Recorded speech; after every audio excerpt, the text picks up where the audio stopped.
This past Friday in Washington, President Trump held a summit at the White House. It's called the Young Black Leadership Summit. And first of all, the White House was filled with young Black Americans, excited, exuberant, thrilled to be there. President Trump held, and Vice President Pence were there, and they held a long summit. President Trump spoke, many others spoke. This is just a danger sign to the hilt to the American left, because President Trump is connecting with, listening to, and talking with conservative Black leaders. I'm going to start first with a short clip by Candace Owens. She spoke at this summit, and then I want to go on and play a few other clips because I really want to give you the flavor of what went on in the White House last Friday. So here we go, Candace Owens. Brought me to tears as I was reading the news. I was reading a story about a young boy named Tyshawn Lee, a name that people won't be familiar with. This is not a name that spread all across the nation instantly. Tyshawn Lee was a 9-year-old boy living in Chicago. He left his grandmother's house because he wanted to go play basketball in the park, and he was playing basketball by himself in the park. Tyshawn Lee was approached by an adult man who came up to him playfully and grabbed the ball and began playing with him. And then eventually this older adult man lured him away from the park with the promise that he would take him to the store and buy him whatever he wanted. So he followed this adult man into an alleyway, and he was instantly, Tyshawn Lee at 9 years old, shot point blank a few times and murdered. He was murdered. It was gang related. They were after his father, so this was a gang hit to go after this young boy. Disaster, an absolute sad disaster that brought tears to my eyes because he was only in the 4th grade. You know, unbeknownst to most of this world, this story happened, and the reason that we don't know about it, the reason that there was no wall-to-wall coverage and national sensation about this story by the people who claim to care about the senseless ending of Black lives, is simply because it didn't fit the media narrative. That's it. He was killed by another Black man, so it didn't fit the media narrative to be outraged about this story. Black on Black crime is something that our media tells us that we're not allowed to talk about. Over 93% of Black homicide victims are killed by other Black people. We are not supposed to be outraged, and we're not told to remember the names of those victims. Because if we begin to focus on that area, something that is causing real harm and devastation to our communities, we might uncover the truth. And the truth is that this is all by Democrat design. Our inner cities are all by Democrat design. Like Chicago, like Baltimore, and like Detroit, they have been run by Democrats for decades.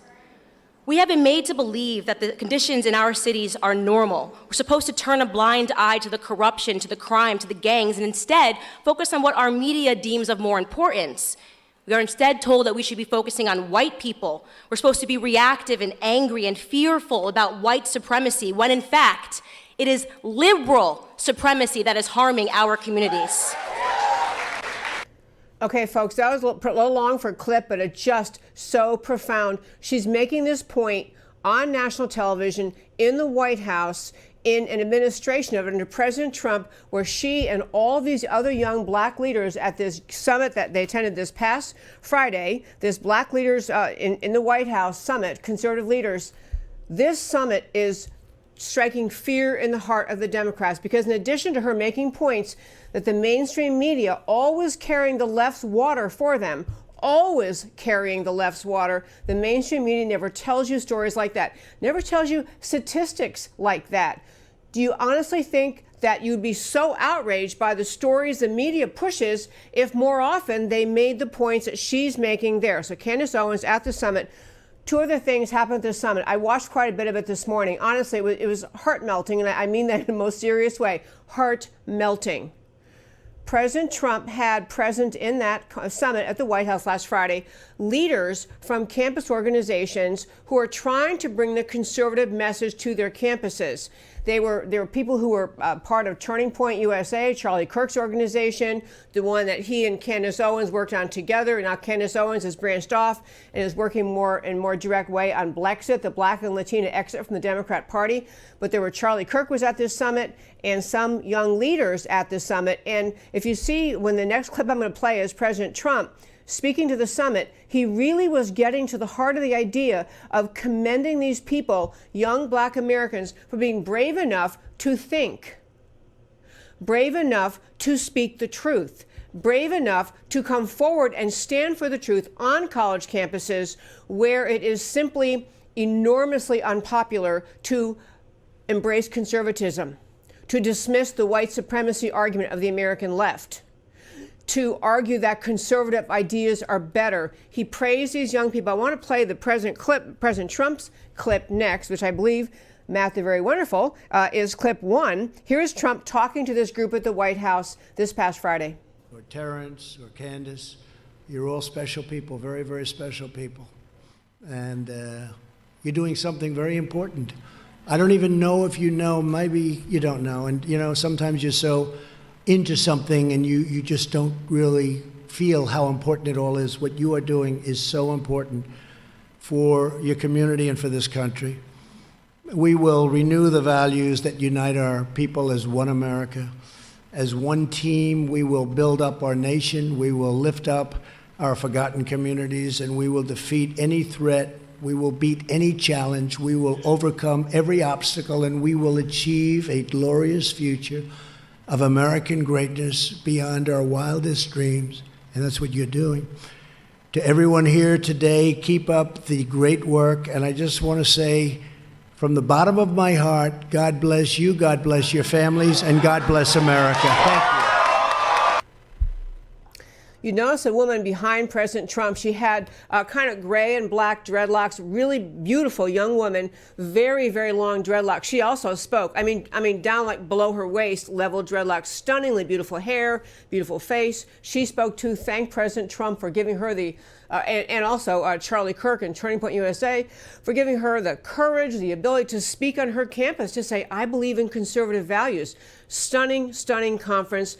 Has to strike the fear in the heart of so many Democrats when young people start to grasp that liberal ideas have destroyed Black America. I want to do a short aside about the conference and come back to play one last clip from the conference, which was a young woman who asked to speak. She wasn't actually on the agenda, but she asked to speak at the end. This is a woman who is a native from Africa, came to America, raised in a Christian family in America. I'll play her in one moment. I'll tell you one quick story. The American left works so hard to inject the race issue into every single conceivable issue. Every issue they talk about in this country on the American left, whether it's border security, taxes, environmental policy, international treaties, whatever the issue is, the left claims is tied to race. It's always tied to race for them, not because it has any logical connection to race, not because there is a racial element to the issue, but because the left has figured out that accusing other Americans, accusing conservatives, accusing President Trump, accusing Republicans of being racist, in some circles in America, especially circles that are vulnerable, circles that are less informed, people who are less involved and active in the world, that message of just spewing the accusation of racism against everybody on the other side of the political aisle, it works. My husband and I had dinner last week with a couple of really close friends, longtime friends, and they are Black and they are conservative Republicans and Christian, and they love President Trump. So we had an interesting talk at dinner about all the issues. All we ever talk about is politics. We talk politics the whole time, and they were telling us that they are, this is a fabulous, young, extremely successful, hardworking, professional couple. They were telling us that even their family, when they go to Thanksgiving dinner with the extended family, they can't talk politics because most of their family members, they're both Black, so most of their family members are Democrat voters. And they were saying, even if you can get them to agree, well, of course, everything's better under Trump. We're securing the border. Jobs are coming back to America. The economy is strong. Our taxes are lower. Our children are finding jobs. Lowest black unemployment rate ever. They can agree to all that. But these relatives of our friends would say, but we can't vote Republican because Republicans are racist. You have to understand how deeply that lie has permeated the black community in America, and therefore how extremely profound it is that President Trump held this conference at the White House and let America see these precious young faces talking about their love of America, their support for President Trump, their support for conservative policies and values. Final little clip from the summit last week at the White House. This is a young woman, as I say, she wasn't scheduled to speak. I didn't play all the lead into it, but she actually was. You can see the thing is over. They're all kind of waving from the stage, and this young girl is trying to get President Trump's attention. Asked if she can come up and talk, and here she is. This is a young woman from Indiana. I'm not really good with prayers or anything like that, but I just want to say thank you, Mr. President. And I know we have a political warfare right now, but I strongly believe that it is a spiritual one as well. And I want to make and I want to make sure that, I mean, I know that Americans are going to wake up and we're going to get back to looking to God instead of social media, and we're going to look back to Jesus, because Jesus saves, and this country was founded upon, the Constitution was built on godly principles, and we're going to fight for that. And I just want to encourage you guys to pray every single day for this nation. I want you guys to pray and pray and pray. You know, she goes on and on. She actually led the White House in prayer.